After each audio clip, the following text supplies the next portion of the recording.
শাদী হয় নাই। বিয়ে হয়েছিল গাফাত, কপাল খারাপ। আমাদের কথা দিয়ে কথা রাখতে হয়। যে মুসলমান কথা দিয়ে কথা রাখে না সে মুসলমান নামের কলঙ্ক। চেয়ারম্যান সাহেব, বাইরের লোকজন দেখলে আমরা কাকে কাউরে মুখ দেখাতে পারবো? এই ভিডিও কে করছে? কার কাছে পাইছেন এই ভিডিও? মরিয়ম যেটা করতেছে এটা তোর করার কথা ছিল। বন্ধুরা, মায়াকে ছেড়ে তাহলে কি মিজান এবার মরিয়মকে বিয়ে করতে চলেছে?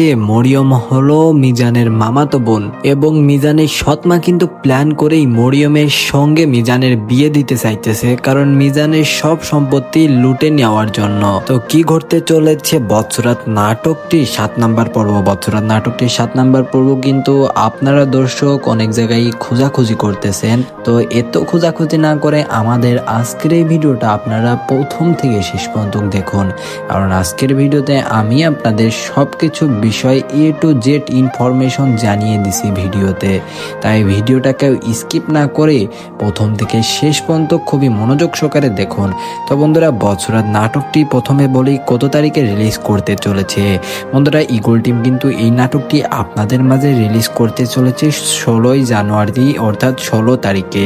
ইগল ইসলামিক ইউটিউব চ্যানেলে কিন্তু আপনারা দেখতে পারবেন দুপুর 3টার দিকে 16 তারিখে এই নাটকটি, এই বছরের নাটকটি 7 নাম্বার পর্ব। এবং আপনারা যারা এই বছরের নাটকটি এত দেরি করতে চাচ্ছেন না, আপনারা যারা আজকের মধ্যেই নাটকটি চাচ্ছেন, তারা ভিডিওতে একটা কমেন্টের মাধ্যমে জানিয়ে যান যে ভাই আমরা এত দেরি করতে যাচ্ছি না, আপনারা নাটকটি তাড়াতাড়ি রিলিজ করুন। তাহলে কিন্তু আমরা চেষ্টা করব নাটকটি আপনাদের মাঝে তাড়াতাড়ি রিলিজ করার। এবং আমাদের এই চ্যানেলটি সাবস্ক্রাইব করে রাখুন। আমাদের এই চ্যানেলটি সাবস্ক্রাইব করে পাশে থাকা বেল আইকনটি বাজিয়ে রাখলে আমরা নাটকটি রিলিজ করলে আপনাদের মাঝে সবার আগে চলে যাবে। তো বন্ধুরা, এই নাটকটি এখন কি ঘটবে পরবর্তী পর্বে ওইটা একটু বলি। বন্ধুরা, এই নাটকটি পরবর্তী পর্বে কিন্তু মায়া তার নিজের ভুলটা বুঝতে পারতেছে আস্তে আস্তে। সে যে মিজানের সাথে যে এতদিন দুর্ব্যবহার করেছে, মিজানের চেহারা খারাপ হওয়ায় মিজানের সাথে এতদিন যে দুর্ব্যবহারটা করেছে মায়া কিন্তু এটা এখন তিলে তিলে বুঝতে পারতেছে। সে কিন্তু মিজানকে আস্তে আস্তে ভালোবাসতে শুরু করেছে।